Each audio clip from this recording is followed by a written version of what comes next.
Vinay,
Hare Krishna Prabhu. I'm opening the audio, some problem.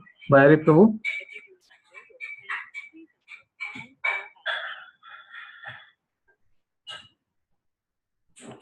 Hare Krishna. Thank you.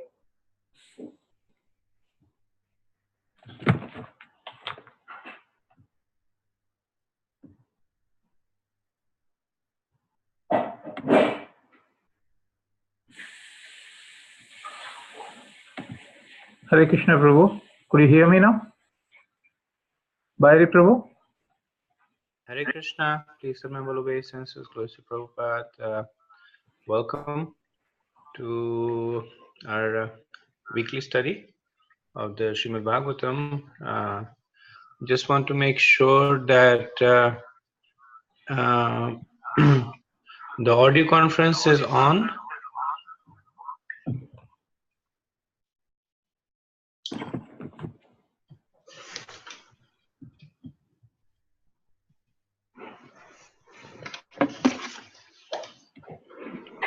Prabhu, the audio conference is on? Yes, Prabhu. No. Well, I proceed with the assumption that it's on. So, thank you again for joining. Do the Mangalacharan. Narayanam namaskritya naram chaiva narottamam devim saraswatim vyasa tato jayamudiraye shanvatam skatha krishna punnashavana kirtanam hridayantastu bhadrani vidnoti sutsatam nashtaprayeshu bhadreshu nityam bhagavata sevaya Bhagavate Uttam Shloke Bhakti Bhavatir Naishtiki. So we will resume our discussion from last week. Before that, I just need to do one thing that I actually forgot to do, which is share my PowerPoint. If you give me just 1 minute.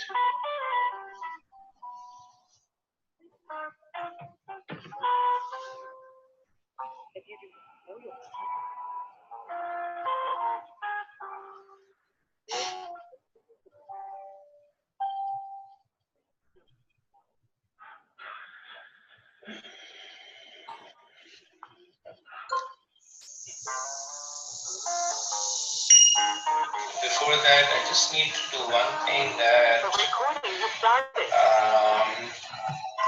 I actually forgot to do, which is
okay.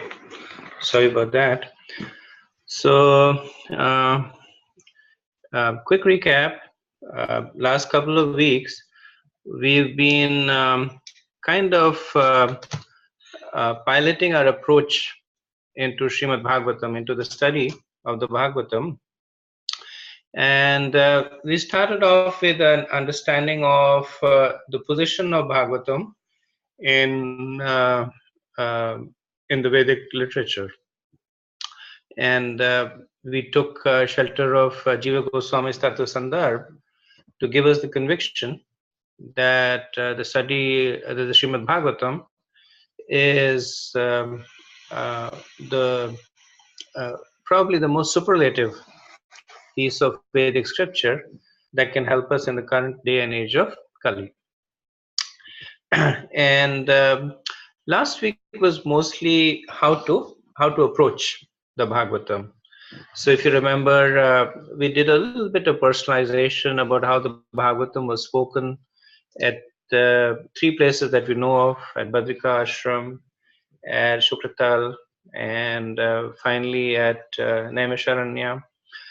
We also did a little bit about how best to study the Bhagavatam. We did the 5 S's, Sadachar, Swadhyay, Sadhana, Sangha, and Seva. And under the Sadachar, we did the 5 further conducts, which is Shravan, hearing, Kirtan, teaching, Pathan, recitation, Smaran, which is memorizing, and Nidashtanam, which is analysis or deep study. And then we reached to the point where we said that indeed the Bhagavatam is something that can give us the solution to all the problems in the current age. So while studying the Bhagavatam, quick recap, we invoke the presence of Krishna. It's a form of yajna. If you remember in the 4th chapter, Krishna speaks about the various kinds of yajnas, and one of the yajnas he speaks about is that of one's intelligence. So this is yajna in which we offer our intelligence, and as we know in yajnas, at the end of the successful yajna, something happens. In this, something wonderful happens, which is Krishna appears. We get a spiritual vision from the son of the Srimad Bhagavatam. And this is a beautiful metaphor that gets used later on by the sages of Naimisharanya. We learn how to serve Bhagavatam, Nityam Bhagavat Sevya. And the basis of serving somebody is 2 things: understanding the position and developing attachment. And the study of the Bhagavatam will give us both of this. And make Srimad Bhagavatam our friend, guru, deliverer, constant companion. So Srimad Bhagavatam becomes our go-to person. So in all our lives, we have a friend or a mentor or a confidant that is a go-to person. And in good times and bad times, we go to that person. Hopefully, after the study of the Bhagavatam, Srimad Bhagavatam also becomes our go-to person. We go to it for guidance. We go to it to share our secrets. And we go to it for help. Experience a change and not anartha nivritti. So the Srimad Bhagavatam is not a theoretical exercise. It is a practical exercise that helps us understand what is difficult in our heart that is preventing us from connecting to Krishna. So one of the benedictions that is given out of the Bhagavatam is Nasta Prayesho Badreshu Nityam Bhagavata Sevya Bhagavati Uttam Shloke. That Abhadreshu is the anarthas, Nasta Prayesho Badreshu. That by constant service of the Bhagavatam, we will experience a change in heart, and will imbibe and the mood and mercy of Srila Prabhupada. Srila Prabhupada lives in the pages of the Bhagavad. Even though he translated so many books, but for those of you who have read Leela Amrita, you'll recognize the fact that Bhagavatam was dearest to Prabhupada. He carried with him on Jaladuta, and he made time to translate the Bhagavatam.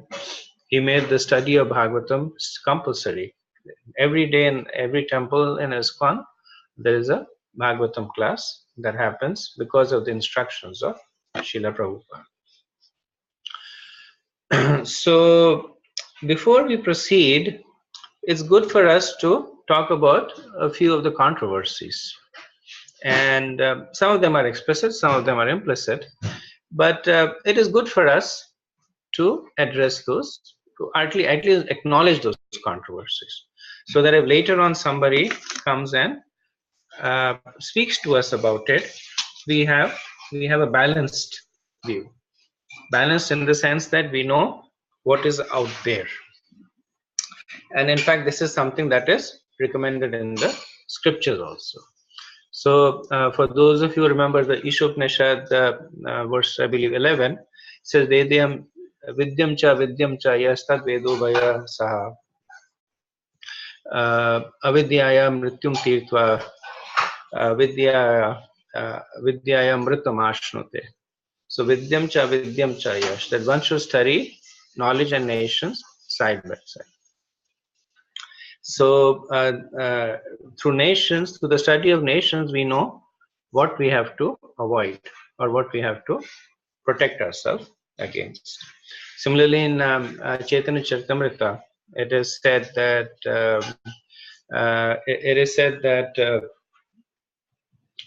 Vedanta baliya chite nakar alas iya hote Krishna lage sudardamanas. Vedanta baliya chite, that one should not shy away from discussing controversial topics, because iya hote Krishna lage sudardamanas. Because once your doubts have been addressed, then your convictions will increase. So some of the there are many more. Some of them are too far out there for us to even address. But some of these you will see when you discuss Bhagavatam with some other people, especially outside ISKCON. So according to some acharyas, Canto 1 is not a part of Bhagavatam, because Sukadeva Goswami does not even appear in Canto 1. In fact, towards the end of Canto 1, Sukadeva Goswami appears. And so they challenge that because the Bhagavatam is spoken by Sukadeva Goswami and he hasn't appeared in Canto 1, you should not consider it to be a part of the Srimad Bhagavatam.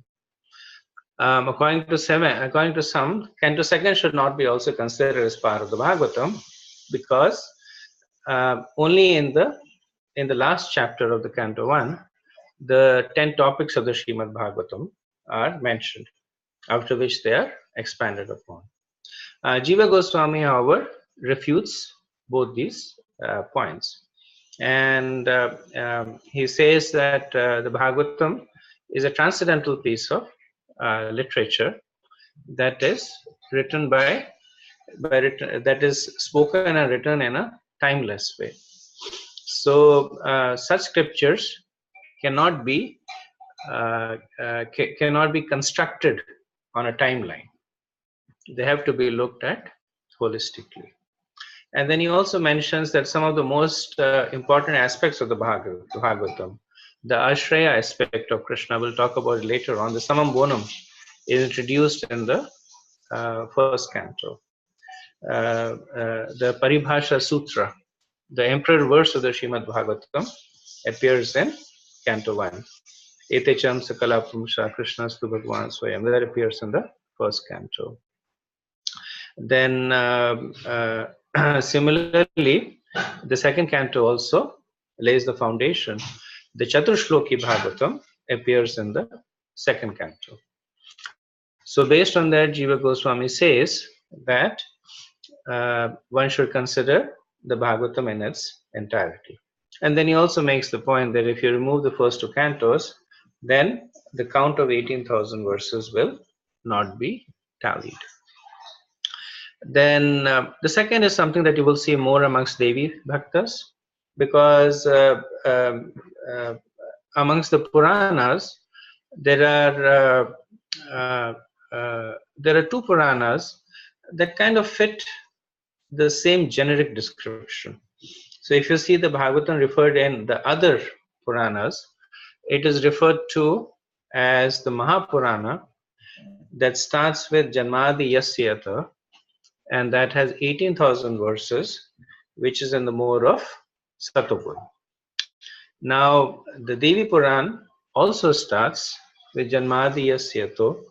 It also has 18,000 verses. And according to the followers of Devi, goddess Devi, it speaks about the personality of Godhead. However, the Devi Puran is not in the mode of goodness. It is considered to be in the mixed mode. So Jiva Goswami says that's why whenever there is a reference to the Bhagavad Puran with this connotation, that it starts with Janmadi Yasa, it has 18,000 verses, it talks about the Supreme Personality of Godhead, and it is in the mode of goodness, one should understand that they are referring to the Srimad Bhagavatam or the Bhagavatam al Puran. Length of the Bhagavatam. This is not really, well, not really a confusion. It's not really a controversy, it's more of a confusion. If you count the number of verses in the Bhagavatam, so which means that you take take every chapter, take the number of verses, add it up, then you will see that you come to a number that is less than 18,000. In fact, you'll come to a number 14,011. So people question that why is it said that the Bhagavatam is 18,000 verses, and this is addressed by a more Vedanga approach, that as a grantha, the length of the Bhagavatam is counted in terms of the number of shlokas. So the shloka is comprised of 4 lines of 8 syllables each, which is 32 syllables. So if you counted the number of syllables in the Bhagavatam and divided that by 32, it would come out to be 18,000. Now, from a practical perspective, the Bhagavatam is a mixture of poetry and prose, which means that they have shlokas, and then they have just like the histories of the Manus and the kings. There's no poetry; they're just recitations, and each verse over there may contain several shlokas there. So factually speaking, if you look at the number of shlokas, not the number of verses, you would come to 18,000. Here also there is a little bit of controversy, in the sense that there are acharyas in the past who have actually done that exercise, and you can understand that this is something that takes several years, that to count the syllables of each and every utterance, and the syllable itself. I'm not an expert in Sanskrit, but I understand that determining whether it is a half a syllable, 1 syllable, or 2 syllable is also a bit of, you have to be a Vedic Pandit to determine that, because based on whether it is the last syllable of a line, it comes in middle, what is the preceding syllable, what syllable follows it, it could vary. But there are acharyas who have actually made it the life mission and calculated it, and they come up with 1.5 verse short.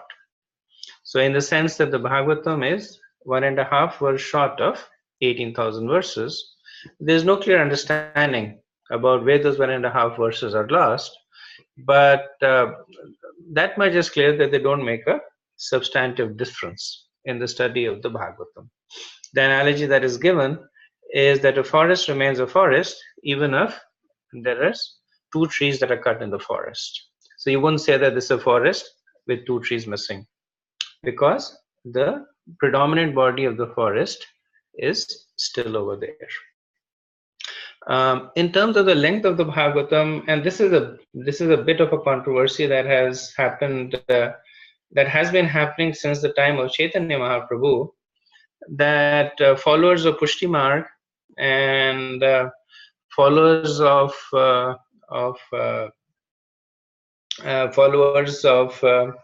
the Tattvavadis, which are followers of of the the Brahma Vaishnav sect, they do not accept the chapters, 3 chapters in the Bhagavatam, which appear in the 10th canto. And these are chapters 12, 13, and 14. So they contend that these chapters were interpolated later on.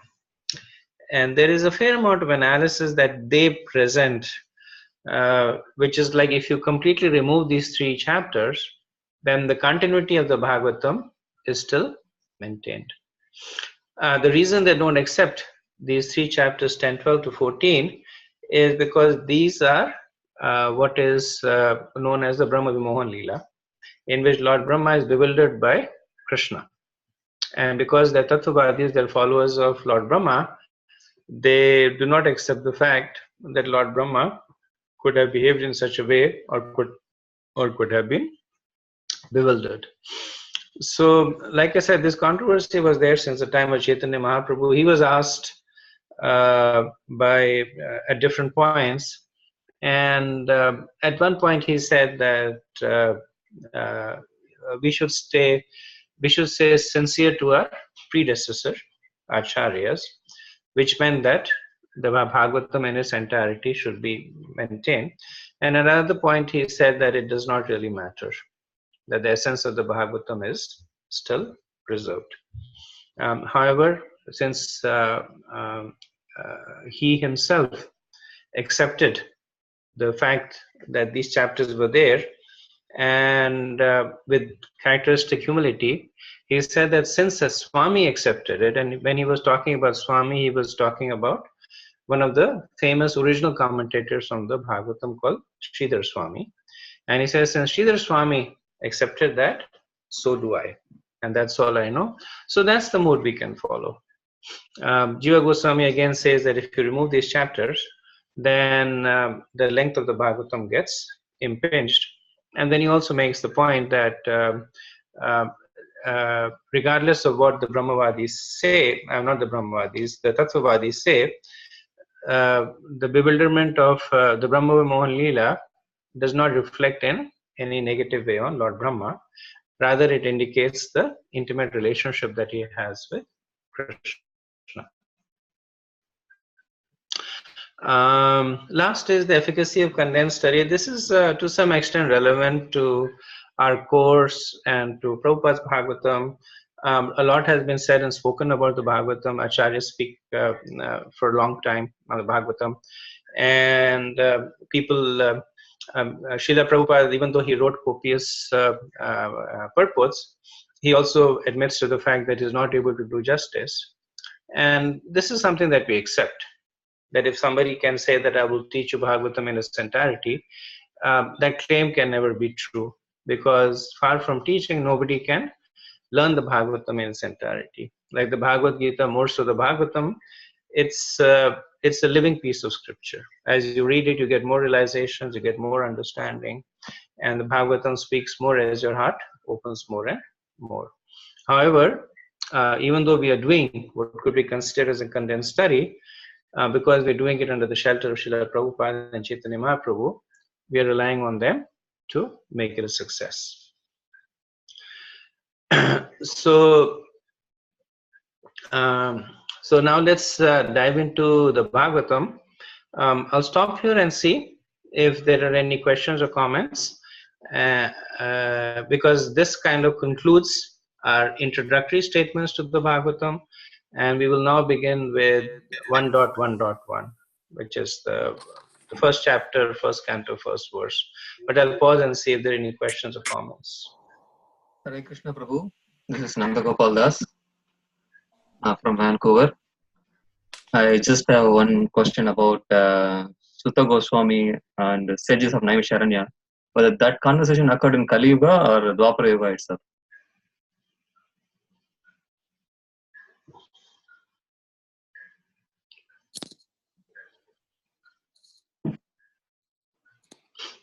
Hare Krishna. Okay. So I'll also leave about 15 minutes at the end of the class. At least I don't want to go all the way till the end in addition to taking breaks. So I do encourage you to write your questions or keep them ready, because the essence of Bhagavatam comes out through discussions. So in the previous discussion, we've already understood the position of the Bhagavatam in the Vedic scripture, that how it captures the essence of the Vedic scripture in its entirety. And then we also understood the structure of the Bhagavatam. If you remember, we looked at the 12 cantos, in which,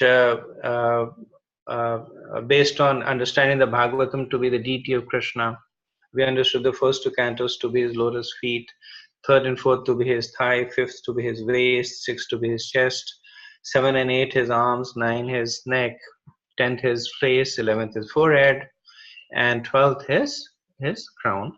We also understood that the Bhagavatam, and from a timeline, the first and the second are the foundation, 3rd to 7th is the timeline of Swayambhavu Manu.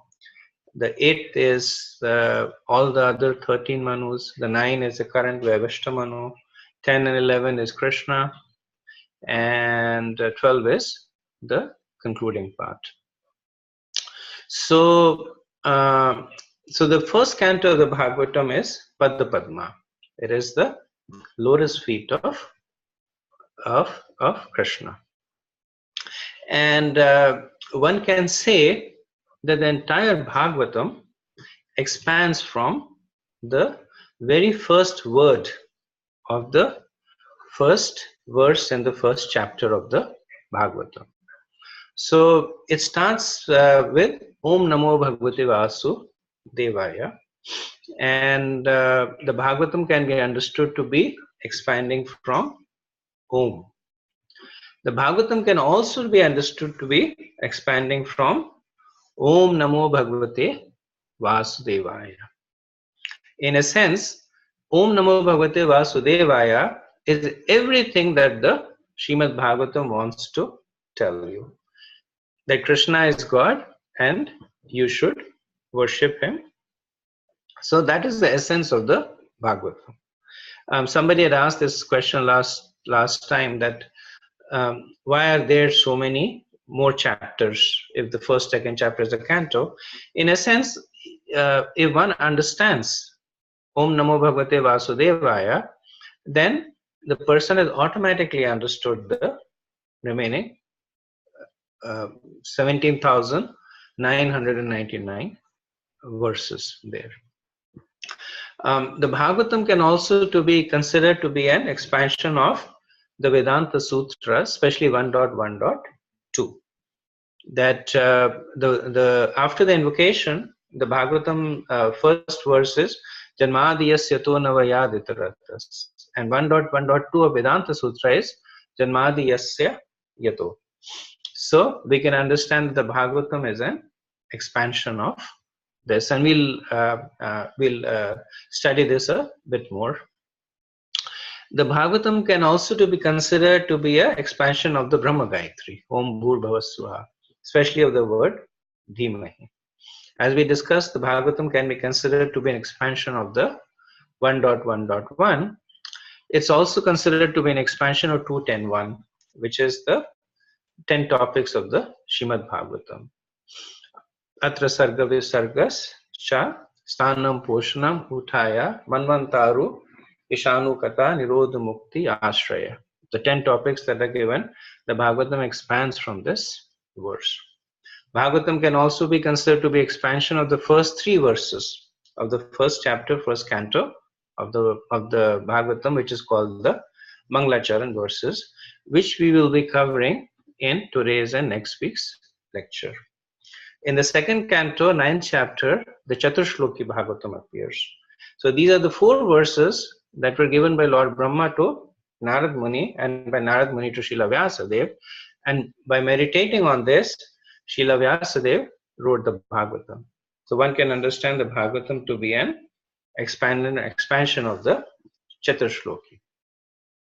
It is also an expansion of the meditation of Srila Vyasadeva.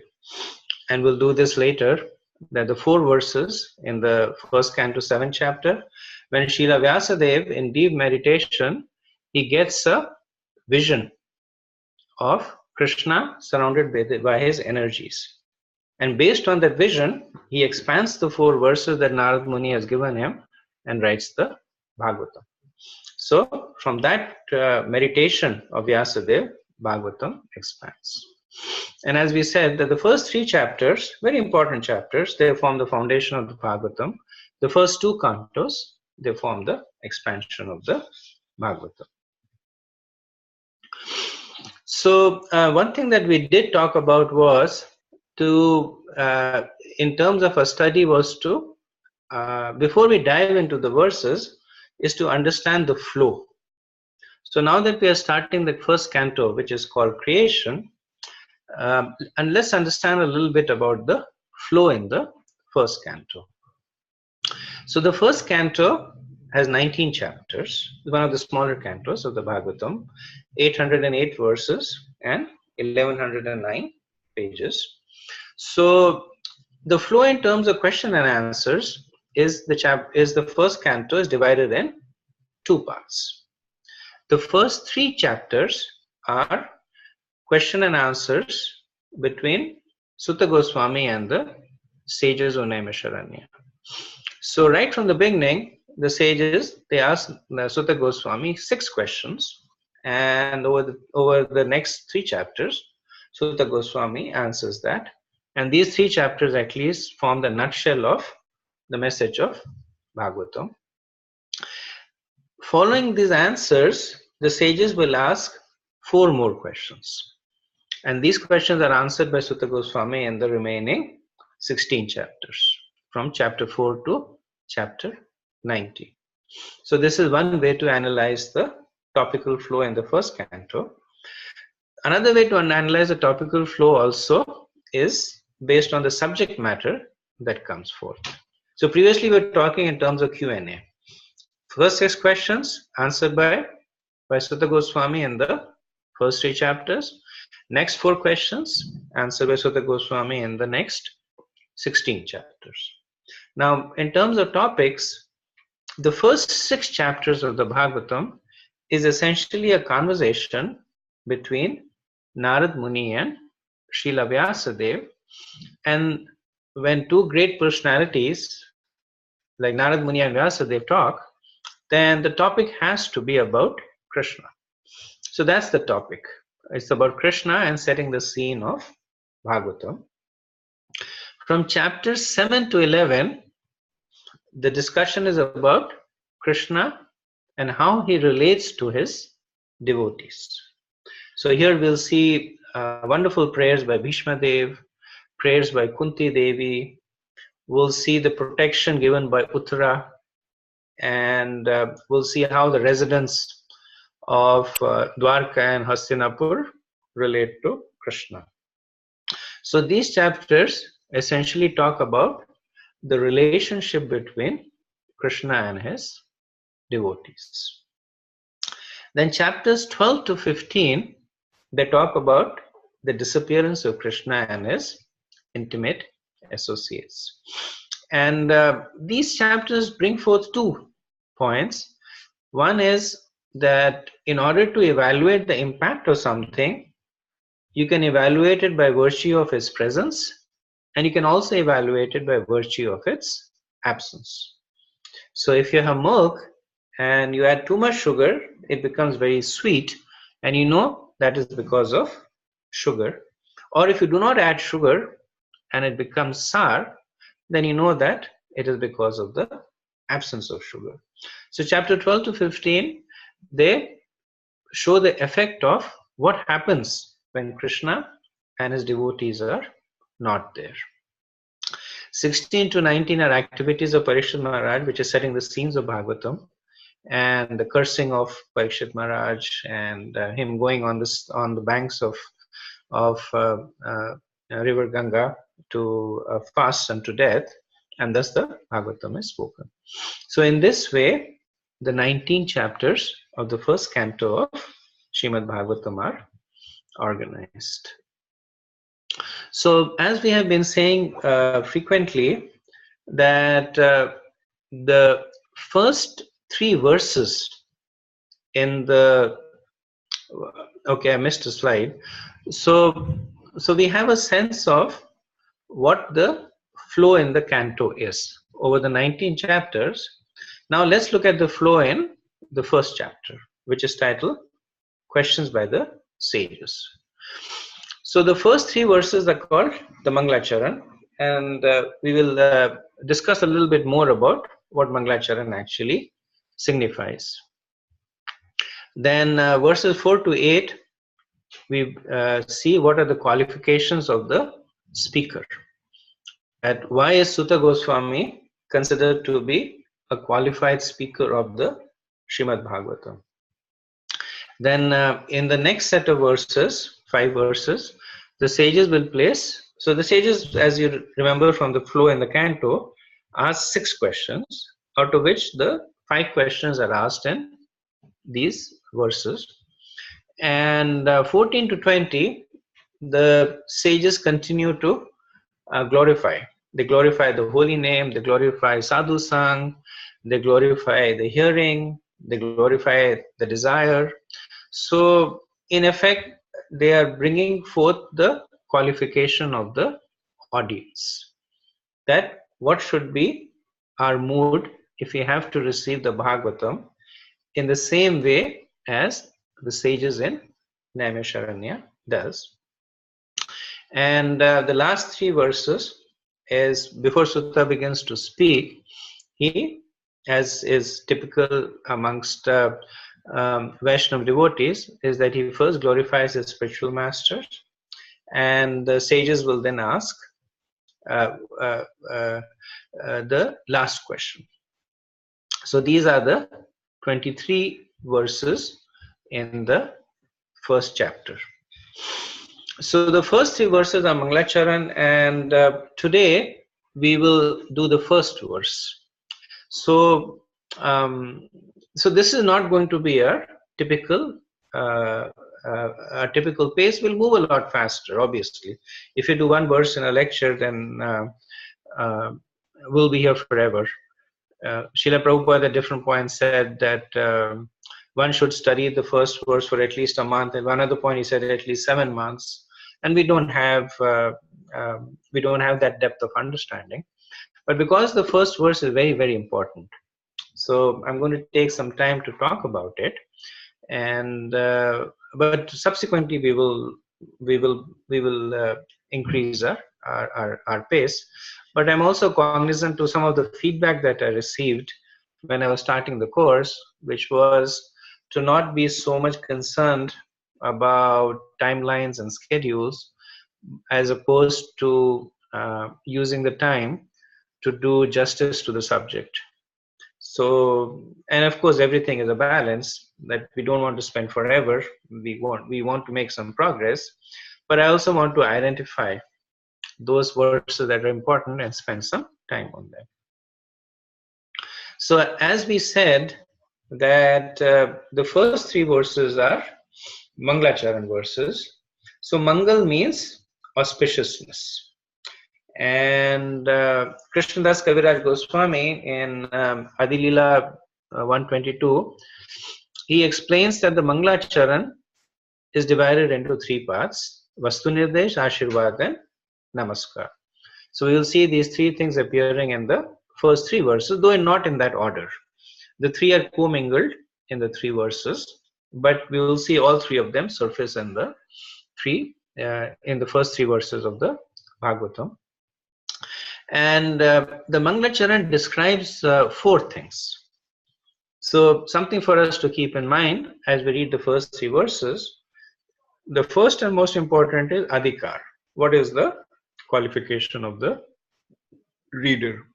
So we had discussed this in the earlier part of the discussion, that what are the various aspects of our conduct that will make us qualified to be an apt student of the Bhagavatam.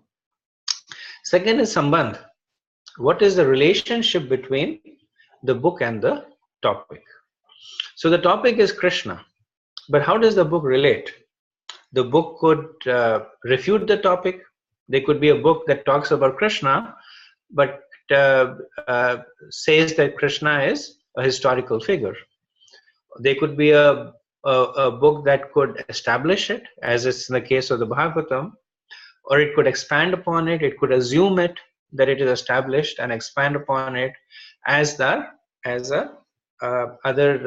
books written by the Vaishnavacharyas. Third is Abhidaya, which is the Vishay, which is the subject itself, which is the content of the book. And the third is Prayojan, which is Ashirvad, that what will be the gain for the reader in reading this book and by following the process. So, first verse, it's a verse that recommend that should be remembered, just because it contains so much in it, and we will be spending the next. Well, I hope we'll be able to finish this verse today. Om Namo Bhagavate Vasudevaya Janmadiyasya to Navayaditaratas Charteshva Bhigyaswara Tene Brahmaridya Kavaya Muyanti Yat Surya Tejo Vari Mradam Yata Vinimayo Yatra Trisago Mrasha Dhamma Svena Sada Nirastapuakam Satyam Param Dhimahi. Translation: O my Lord, Sri Krishna, son of Vasudeva, O all-pervading personality of Godhead, I offer my respectful obeisances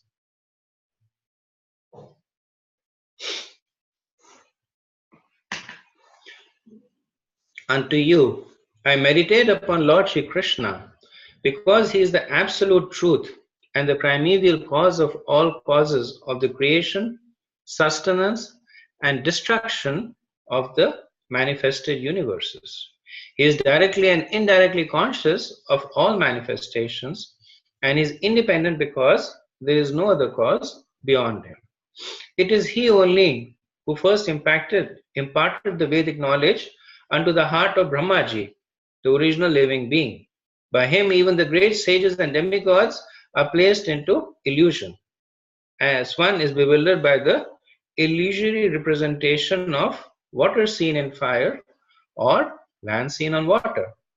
Only because of him do the material universes, temporarily manifested by the reaction of the three modes of nature, appear factual, although they are unreal.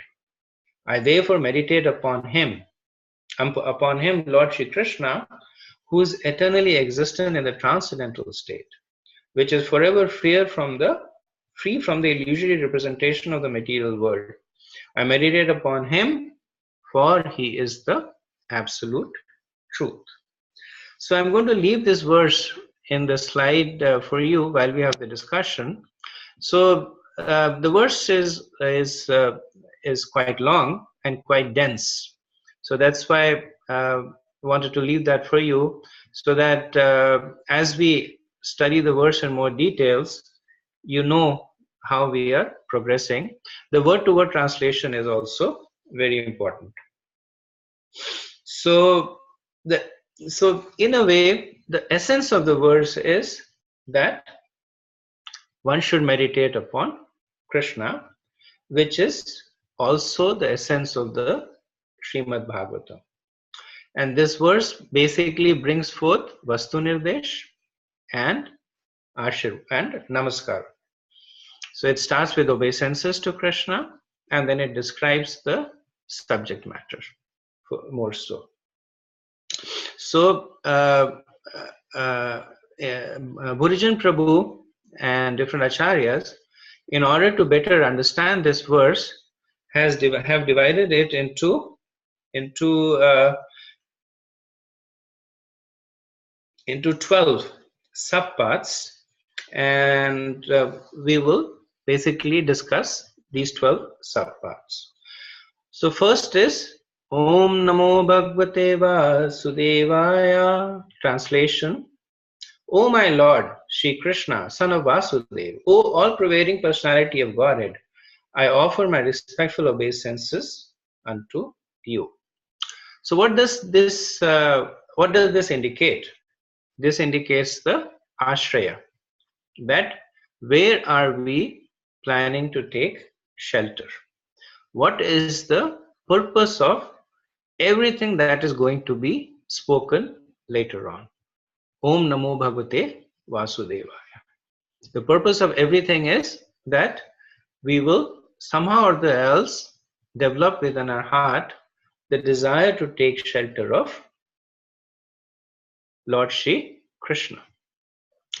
So the Bhagavatam was spoken because of intense feeling of disappointment and frustrations that were appearing in the heart of Srila Vyasadeva. So Vyasadeva had done what very few people could have hoped to accomplish.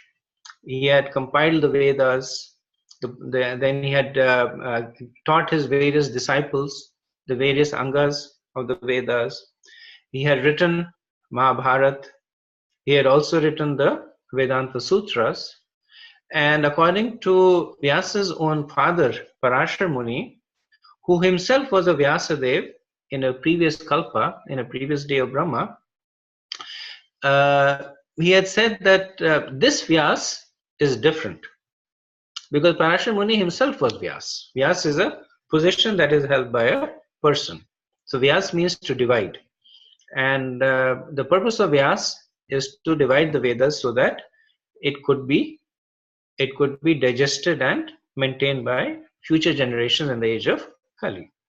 But Parashar Muni says that this Vyas is different because he did not just compile the Vedas. He wrote the Vedas that were destroyed because of the curse of Gautam Rishi. And that's another pastime, and that's given in the Mahabharata, where Gautam Rishi, he once got very upset at the Brahmins for an offense, and he cursed that the Vedic knowledge would disappear from their heart.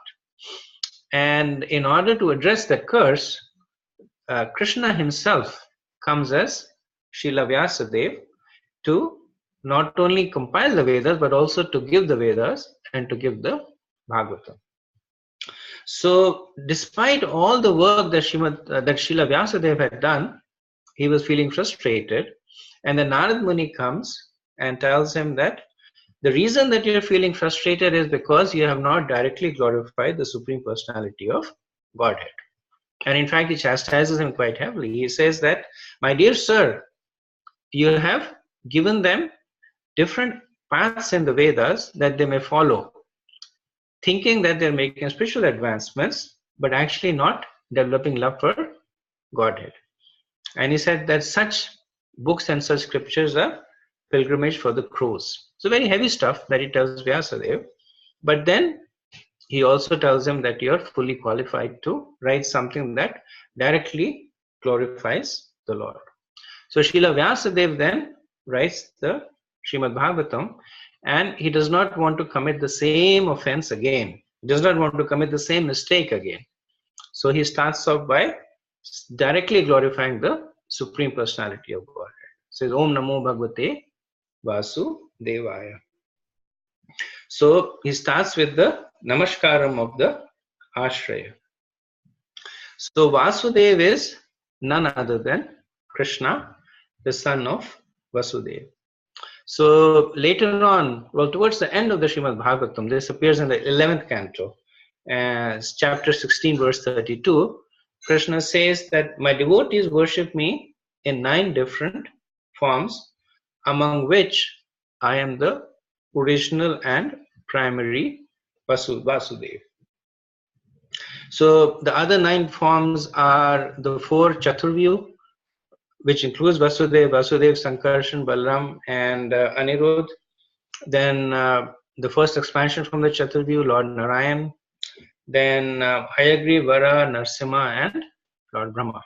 And the purport, Srila Prabhupada writes that one should understand the Brahma referred to in this verse is when Krishna has to take the position of Brahma, when there is not a suitable jiva to take that position. So Krishna himself is saying that I am that Vasudeva.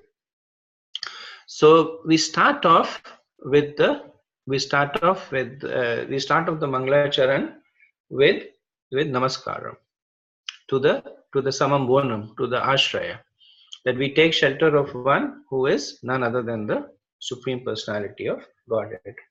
It also establishes Bhagavatam as a continuation of Bhagavad Gita. The Bhagavad Gita ends with Krishna establishing his position as the personality of Godhead. Samdram pratyajamamekam sharnam manmanam bhavanaktu madmajiyam namaskaru. He tells Arjun that I am God. And that is the end of Bhagavad Gita. He starts the Srimad Bhagavatam with the premise that he is God. So, in Bhagavad Gita, by the study of Bhagavad Gita, one develops faith that Krishna is God. In the Srimad Bhagavatam, after having developed faith that Krishna is God, what does one do? And that's what the Bhagavatam tells us. So this is the first part, Om Namo Bhagavate Vasudevaya. Second part, Janmadiyasya Yato. Translation, from whom the creation, sustenance, destruction of manifested universes. So one might ask that, so you have already described the Ashraya, Krishna, God. What are his? Tell me a little bit more. What are the characteristics of God? So Srila Vyasadeva says, Janmadiyasya Yato. So Janma means birth, Adi means etc. So it's translated as creation, maintenance and destruction. Asya Yato, where from? So where from creation, maintenance and destruction happens. So this is also the second sutra in the Vedanta Sutra written by Srila Vyasadeva. The first one is the famous one which you all know is Atato Brahm Jigyasa. Now let us inquire into the nature of the Absolute. And what does that inquiry appear? The very first question is Janmadiyasya Yato. Where does creation, maintenance and destruction come from? The Srimad Bhagavatam answers that question. That the creation, maintenance and destruction comes from Krishna. Which is why the Bhagavatam is considered to be a natural commentary on the Vedanta Sutra. They have the same author, and the question that is raised as the premise of the Vedanta Sutra is also the question that is presented as the premise of the answer in the Srimad Bhagavatam. However, in the Vedanta Sutra, Srila Vyasadeva guides one to Om, to the impersonal Brahman, in answering the question Janmadiyasya Yato. But in the Srimad Bhagavatam, he does not make that mistake. Right away he says, Om Namo Bhagavate Vasudevaya. So he's already been chastised once by Narad Muni. He doesn't want to get chastised again. He does not want to lead people down the path of Brahmavad, which is why he explicitly prefaces it with not Om, but the Supreme Personality of Godhead, Krishna, is Janmadiyasya Yato. From him comes creation, maintenance and destruction of the material world. So in the introduction of the Bhagavatam, Srila Prabhupada makes the distinction between God and absolute truth. So God is the supreme controller, which means that he controls the controllers, which is why he is called the supreme controller. That is God. But absolute truth is one who not only controls but is also the source of everything, which is why Srila Vyasadeva is placing this right after Krishna's invocation to show that Krishna is not just the supreme controller, he is also the source of everything else. So somebody might ask the question that why does Krishna create? And this is not a very uncommon preaching question. That when we say that our duty is to worship Krishna, to get out of this material world, and then people will ask, why does Krishna create? And the answer is given to some extent. It is given in different parts of the scriptures. To some extent, in the Katha Upanishad, this appears in the Yajurveda, in the Krishna Yajurveda. So the Yajurveda, as you know, is the original Veda, and all the other Vedas came from the Yajurveda. So whatever was left that was organized is known as Shukla Yajurveda, and whatever was left that could not be categorized or organized comes under Krishna Yajurveda. So this is the light and the dark, not Krishna as Krishna, the personality of Godhead, but Krishna as the color Krishna or dark Yajurveda. So in Krishna Yajurveda, there is Kena Upanishad, which is a conversation between Yamraj and Nachiketa. And Nachiketa asks all these questions, that why does God create? Why does Krishna create? And Yamraj says, famous verse, Prabhupada's favorite verse, one of Prabhupada's favorite verse, Nityo Nityanam Chetanas Chetanam Eko Bahunam Vo Yo Vidadati Kaman. That the one is supplying the needs of many. Nityo Nityanam. Amongst the eternal, there is one that is actually eternal. And Chetanas Chetan. Amongst the conscious, there is one that is supreme conscious. Eko Bahunam Yo Vidadati. That one is supplying the needs, Yo Vidadati Kaman. The needs of everyone else. That is Krishna. So why does he do it? Krishna does it because he likes us. He likes association. Krishna is a family person. He wants to grow his family. So we are all part of Vasudeva Kutumb. We are part of Krishna's family, and that's what Krishna makes Krishna happy. Now one can say why, and there is no answer to that, but we know that Krishna, he is always surrounded by his associates, by his devotees, by his paraphernalia. So that is why Krishna creates, because he likes to interact with his devotees. So in the Vedanta Sutra, it is said that Krishna is Anandamayo Bhayasat. This is Vedanta Sutra 1.1.12, and Krishna is pleasure seeking. And what is the source of his pleasure? The source of the pleasure is associating with his devotees. So that is why Krishna is creating. Now, part of his creation rebels against him. But Krishna, he does not give up on us. He pursues us down to the material world. He wakes up Maya Devi, who is one of his wives, and he consorts with her to create an environment by which we can be rectified and he can once again enjoy in our association. So that is the secret of Janmadiyasya Yato. That Krishna wants to enjoy with his energies.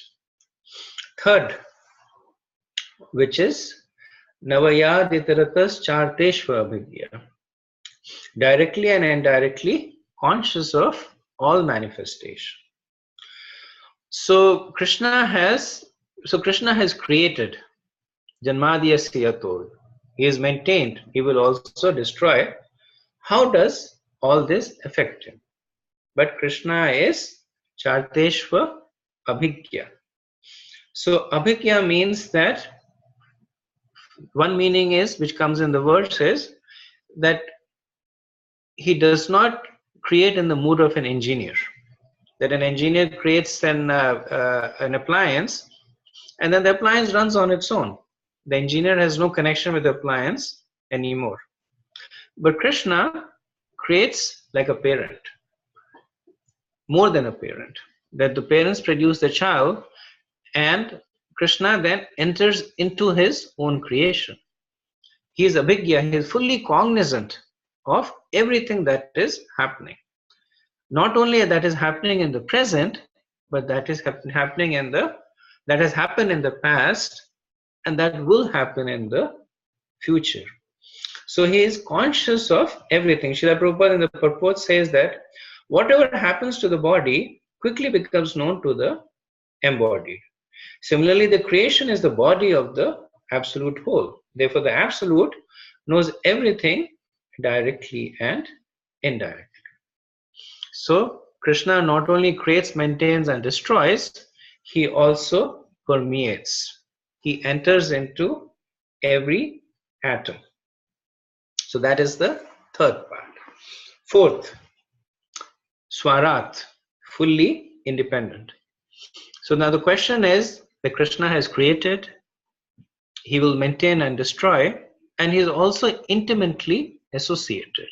He enters into everything. How does that affect him? And the answer is he is Swarat. So Swarat means that he is fully independent. It also means that he is completely unaffected, because being affected is a sign of dependence. So one naturally gets attracted to when one creates something. It's a form of an emotional dependence. As those of you who are parents would have experienced that even though we may not be the original creator of our children, but we are secondary creators, and we have so much of emotional dependence on them. So the question is, does Krishna also have that kind of dependence on his creation? And the answer is no. Krishna is Swarat. He is fully independent. Swarat also means that in order to do this creation, this maintenance, Krishna does not rely on anybody or anything. In fact, he is the source of those who are secondary creators, secondary maintainers. But he himself does not need any sustenance. So in the Brahma Samhita, when Brahma is trying to define God, one of the definitions he says is Sarva Karan Karan, 5.1. Ishvara Sarva Parama Krishna Sachidananda Vigraha. It says Sarva Karan Karanam. The cause of all causes means that he has no cause himself. He is fully independent. He is Swarat. So one may ask that, but as far as we know, Brahma created this universe. And there are several descriptions that actually attest to this. So Vyasadeva says, Tene Brahma Hidaya Adi Kavya. So Adi Kavya is Brahma. And Vyasadeva is saying that where does Brahma get his knowledge from? He gets his knowledge from Krishna. Tene Brahma.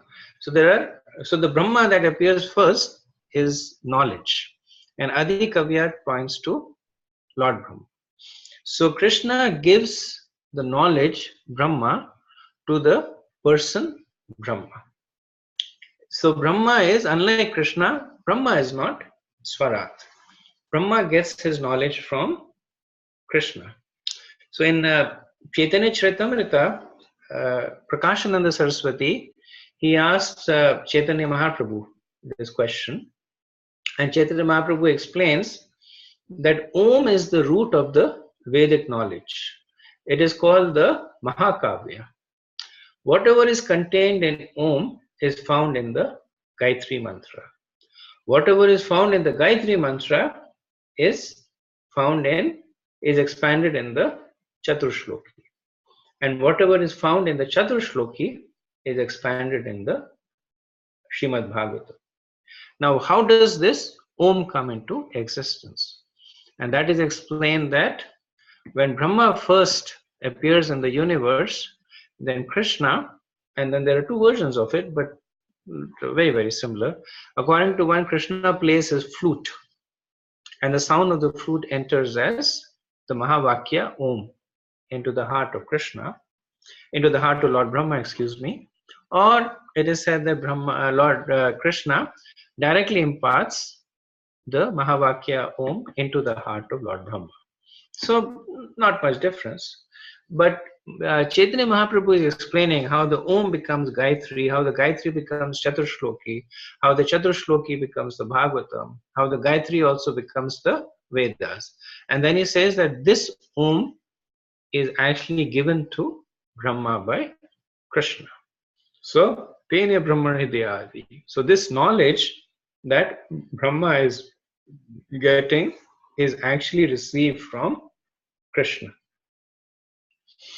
So, this is explained by Krishna to Uddhav also in the 11th canto of the Bhagavatam. So, this is when Krishna was getting ready to complete his pastimes, and he asked Uddhav to go to Badrika Ashram and associate with Narnarayan.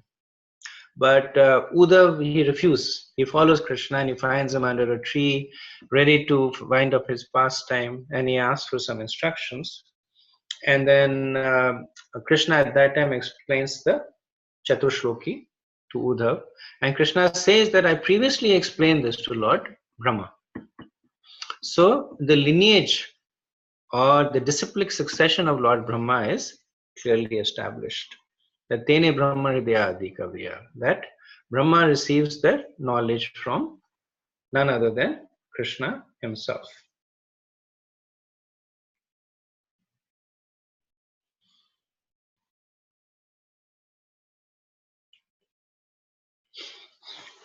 Sixth, that Muyanti Yat Surya, that he is the source of all illusion. So one might say that Om Namo Bhagavate Vasudevaya, Krishna is God. Janmadiyasya Navo Yato Navayad, that from him all the universes are coming into existence. Chateshva Vidya, Swarat, that he is the independent primordial entity that is maintaining it. Tene Brahmaridya Adikavya, that he's giving all the knowledge to Lord Brahma himself. Then why does not everybody accept Krishna as the Supreme Personality of Godhead?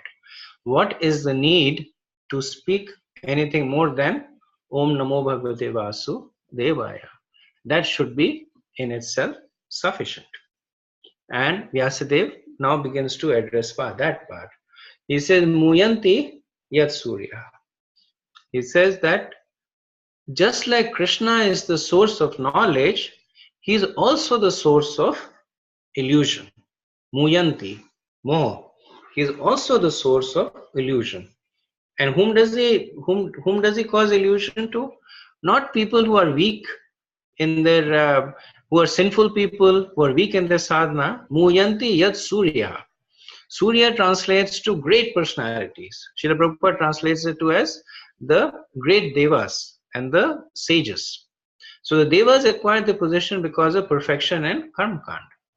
The sages, they acquired the position because of perfection in gyan or astang. So such great personalities are put into illusion by Krishna. What is the nature of this illusion? Tejo vari mridam yatha vinimayo. The interaction of the material elements like fire, water and earth. So what is the source of this illusion? How does Krishna put such great personalities, what to speak of lesser beings like ourselves, how does Krishna put them into illusion? Tejo vari mridam yatha vinimayo. So Prabhupada has a nice explanation. I'm going to read it out. This is comes later on in 2.2.3. Prabhupada says the whole material world creation is a jugglery of names only. In fact, it is nothing but a bewildering creation of matter like earth, water and fire. The buildings, furniture, cars, bungalows, mills, factories, industries, peace, war, or even the highest perfection of material science, namely atomic energy and electronics, are all simply bewildering names of material elements with the concomitant reactions of the three modes. Since the devotees of the Lord know them perfectly well, he is not interested in creating unwanted things for a situation which is not at all reality, but simply names of no more significance than the babble of sea waves. So Krishna is, Srila Prabhupada is talking about Tejo Vari Mratham Yatha Vinimayo.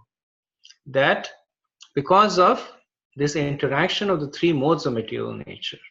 Because of the interaction of the three modes of material nature on the material elements like earth, water, and fire, this whole creation, which is nothing but, which he says is the interaction of material, which is a jugglery of names only, is created. And even in its most refined form, it basically is nothing but a form of illusion. Which is why in Bhakti Rasamrita Sindhu, when Rupa Goswami is encouraging us to take devotion, he recommends Sarvapadi Vinirmukta Tattatvena Nirmala, Sarvapadi Vinirmukta, that one who gives up all padhis, all names, Vinirmukta Tattatvena Nirmala, and gets purified by it, Rishikena Rishikesha, Sevanam Bhaktir Uttamam, that then one is able to execute devotional service. So this part of the verse, it is talking about how Krishna puts the jivas into illusion. So we must know, and it is not really to discourage us, but it is really to give us a path outside. So we must know what is creation so that we are not bewildered by it. We must know how to live in this creation so that we do not get entangled by it. And we should know how the creation works so that we can get out of it. That is the real purpose why this is being introduced right up front in the Bhagavatam. That if you're tied to a pole, then you have to understand the nature of your binding before you can unbind. And that is, because this is spoken to the embodied beings, this is being put right up front. That Krishna's illusory power has tied us down to this material world. Let us understand the nature of that binding so that we can escape from it. So the eighth part is the mode of creation, Yatra Trisargo. How is this illusion accomplished? And having read the Bhagavad Gita, we know the short answer to it by the three modes of material nature. So I'll take a break over here, been speaking for a while. So we have covered, out of the 12, we have covered 8 and 4 are left, but I want to take a break and see if there are any questions.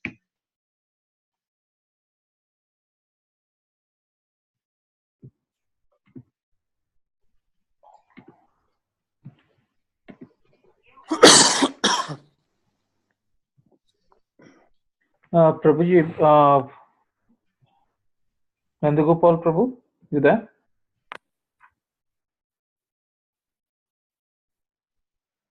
Hare Krishna. Could anyone hear me? Yes, Prabhu. Yeah, Bhayahari Prabhu, could you hear us? So there's a question asked in the chat. I didn't see it.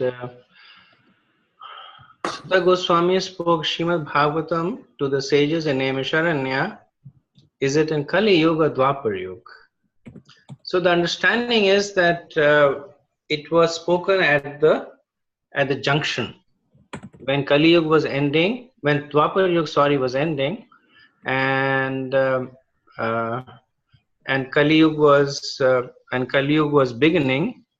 It was at that point that the Bhagavatam was spoken. According to some sages, that when Parikshit Maharaj was cursed by Shringi, Kali Yuga officially started at that point. And since within a few days after that Bhagavatam was spoken, we can understand that it was at the junction.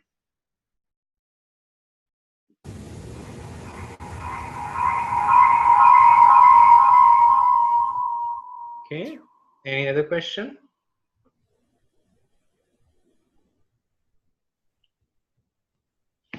Okay, so I didn't want to leave the last 15 minutes. So I don't want to rush in through the rest of the verse. We can we can finish the rest of the verse in the next lecture, and hopefully we'll also do the remaining 2 verses.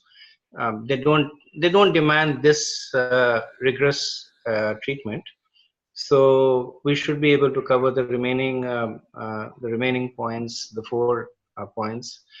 Also, there's a discussion on how this verse maps to the Gayatri Mantra, and I want to do that justice also. So I'll stop here and see if we have any questions. I did promise to leave the last 15 minutes for it.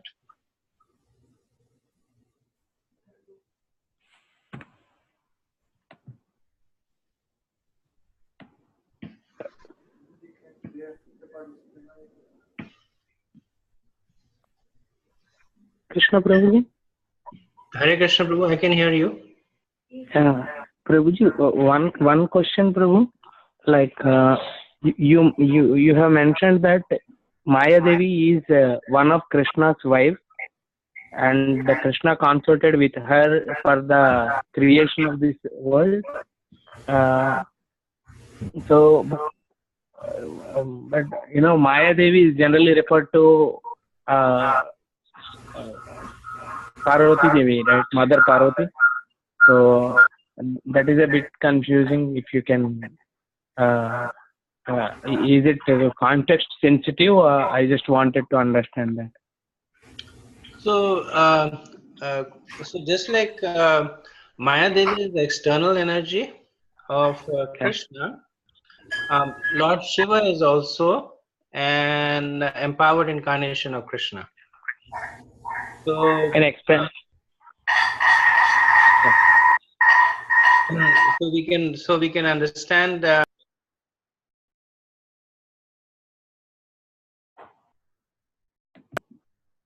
And this will be spoken about a little bit later on when we talk about the creation of the material universe, that Lord Shiva appears as the glance of Mahavishnu, which comes in direct contact with Maya Devi. So, Mahavishnu in the form of Lord Shiv consorts with Maya Devi.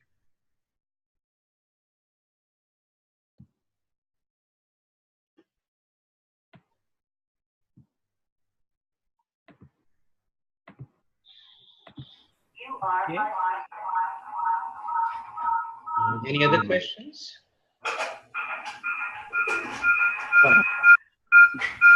Thank you, Prabhu. Like I was somewhere there was a technical glitch because of which somewhere in between it was broken. But I got the message that Mahavishnu contacts Maya Devi as Lord Shiva. Is that understanding correct, Prabhu? Yes, Prabhu. Yeah, sure, Prabhu. Thank you.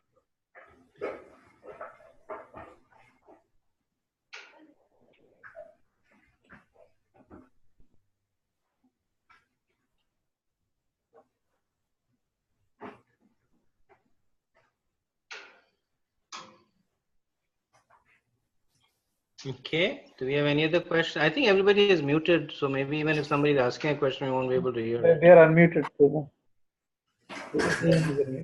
Okay. One question, Prabhuji. Here we are talking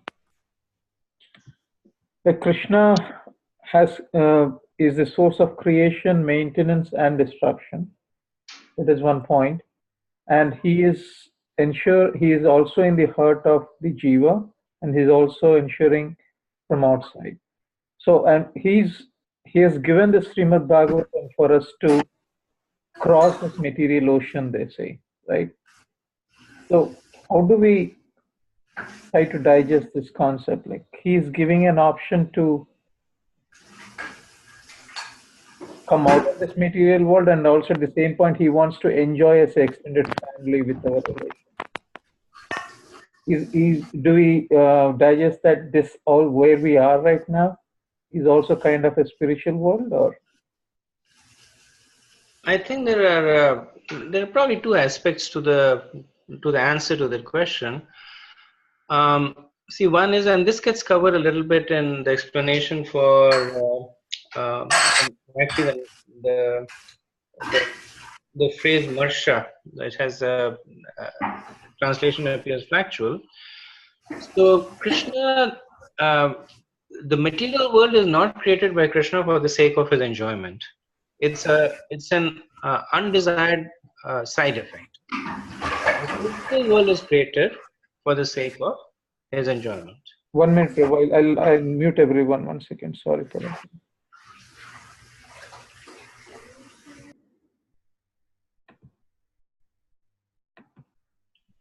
Okay, so the material world is kind of like Prabhupada like to use this term. It's like the remedial center. The essentially in the spiritual world, Krishna is enjoying with the jivas, but there's a group of jivas who come down to the material world and they do not want to enjoy with Krishna. And Krishna, of course, respects their desires and he doesn't enjoy with them. But at the same time, Krishna's propensity is to enjoy with us. So while he will not interfere with our free will, he does all this. He presents himself in the material world. He gives us a glimpse of the spiritual world. He creates in us the desires to return to our eternal abode. So and that is not just for his own enjoyment, because really speaking, our enjoyment is also with Krishna.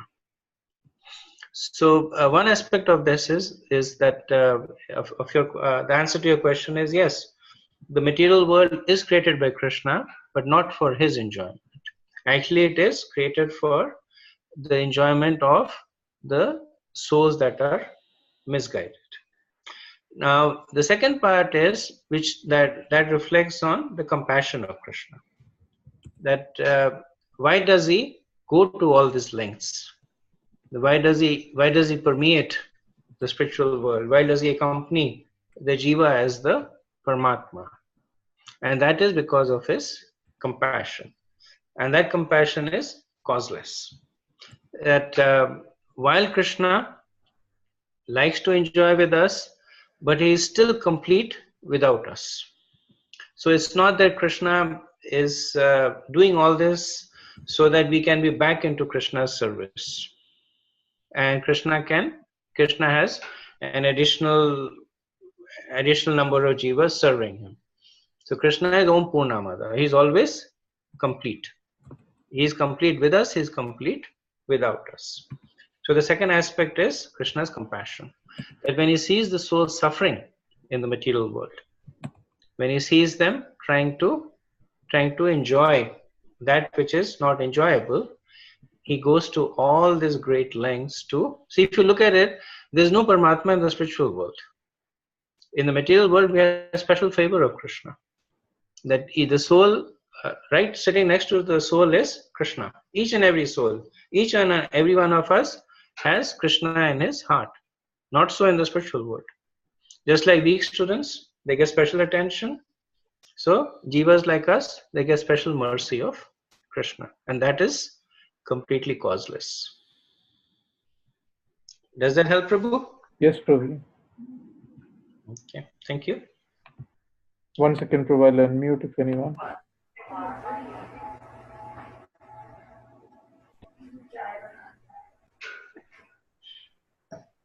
అంటే SB అంటే శ్రీమద్ భాగవతాన్ని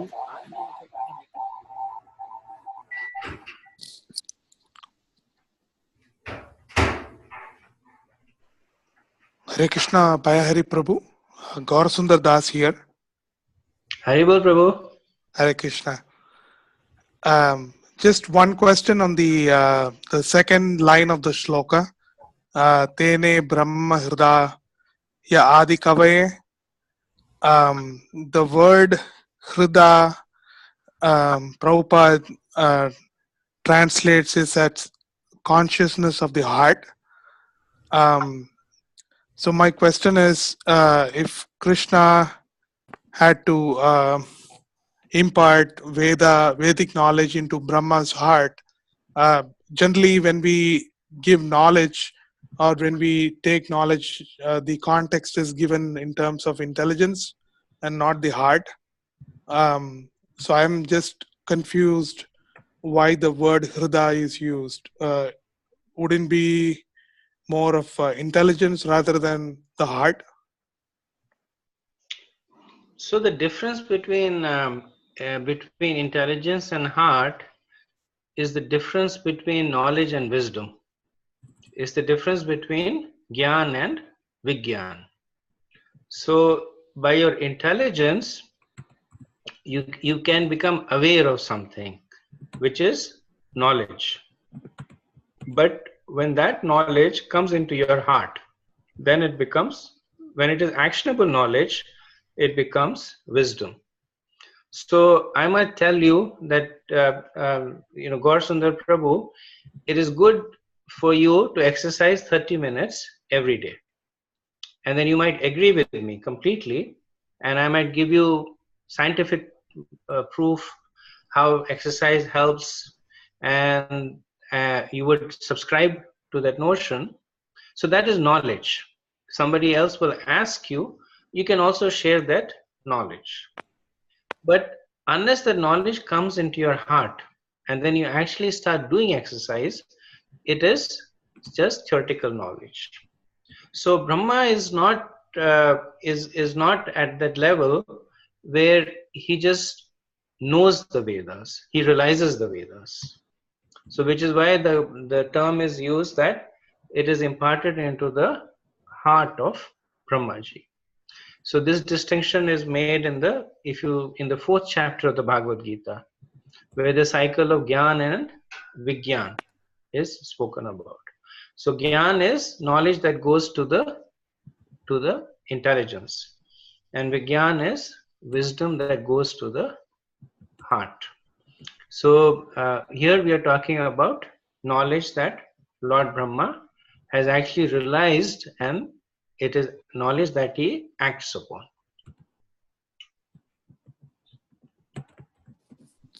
Thank you, Prabhu. Okay, so we have a couple of minutes. Any last question?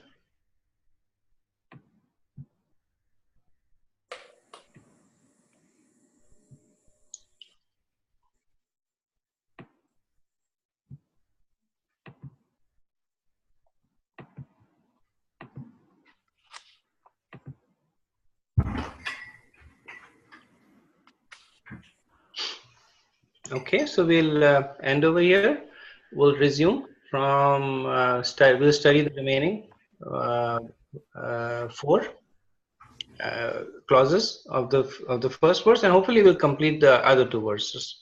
So the reading assignment continues to be the first 3 verses of the first chapter of the Bhagavatam. Please read the purports. Srila Prabhupada has very, very nice purports.